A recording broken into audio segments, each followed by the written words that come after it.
Are you an organ donor? How much of you are you willing to part with? Your heart and lungs? Skin and bones? Cornea? Genitalia?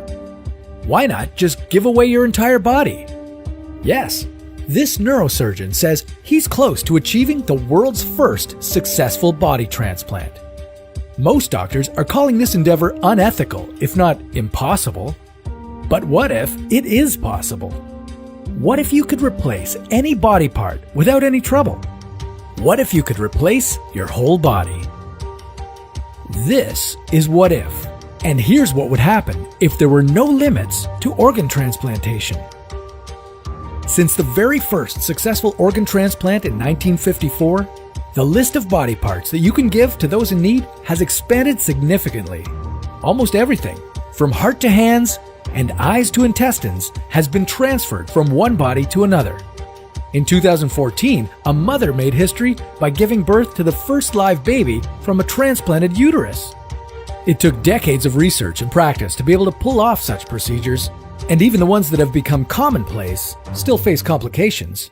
But now, neurosurgeons Sergio Canavero and Xiaoping Ren claim that they will soon transplant one patient's head onto a new body.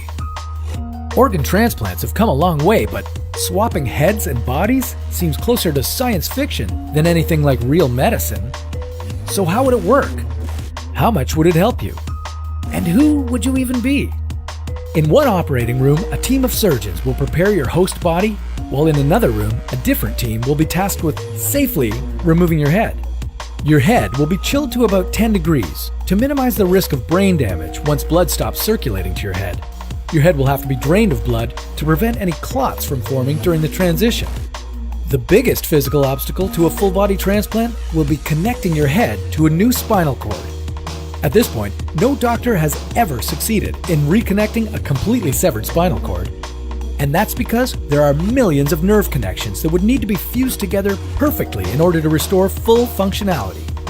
To make the cleanest cut possible, surgeons will use a diamond-edged blade, which should be sharp enough to cut through the spinal cord without fraying any nerves. Once that's done, the next step is to glue your head onto the new spinal cord using polyethylene glycol, which is considered to be a fusogen, capable of rapidly refusing severed neurons. But so far, in animal tests, this part of the process has only restored functionality to about 15% of the nerves in the spinal cord. So you can see why almost every doctor who's read up on this procedure doubts its success. And we haven't even had an identity crisis yet. Suppose your head gets a new body. What happens to you? We've been debating questions of identity and consciousness for centuries, and we're nowhere near a consensus. Is your identity attached to your mind, or is it all of you? Even if your brain stays the same, you're going to have some new DNA.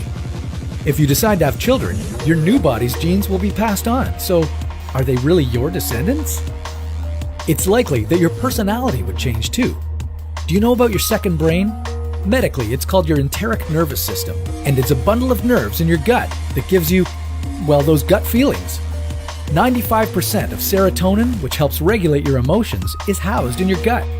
So with your brain upstairs and someone else's second brain down below, who would this hybrid person be? But suppose you can stomach the existential confusion. Can you really be sure that your new body will accept you? With any organ transplant, patients are prescribed a variety of drugs to prevent the immune system from rejecting foreign parts. So yeah, you're going to have to hope your new body can get along with your head. But isn't the idea of your body not wanting to be around you just a little bit psychologically traumatic? Thankfully, these questions are nothing you need to worry about today. While a full body transplant may one day be possible, we've got other problems to solve on our way there. Meeting the current demand for organ donation is one step. Successfully reconnecting the spine is another.